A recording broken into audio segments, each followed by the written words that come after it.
বিশ্বের সর্বকালের সর্বশ্রেষ্ঠ সুন্দরীদের মধ্যে তিনি একজন। বিশ্ব সুন্দরী প্রতিযোগিতায় প্রথম হবার পর অভিনয় দিয়েই মুগ্ধ করেছেন দর্শকদের। আজ থাকছে সেই ঐশ্বরিয়া রায় সম্পর্কে কিছু তথ্য।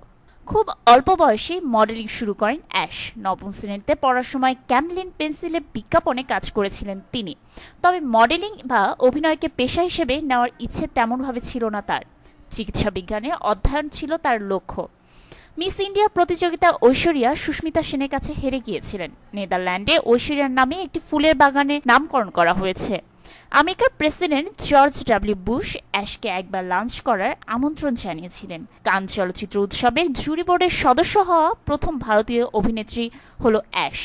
ট্রয় সিনেমাতে ব্র্যাড পিটের সাথে কাজ করতে ঐশ্বরিয়া রাজি হয়েছিলেন না। অ্যাশি হল প্রথম ভারতীয় অভিনেত্রী যার মূর্তি মাদাম তুসোতে নির্মিত হয়। বিশ্বে অ্যাশকে উৎসর্গ করে তৈরি ওয়েবসাইটের সংখ্যা 17,000।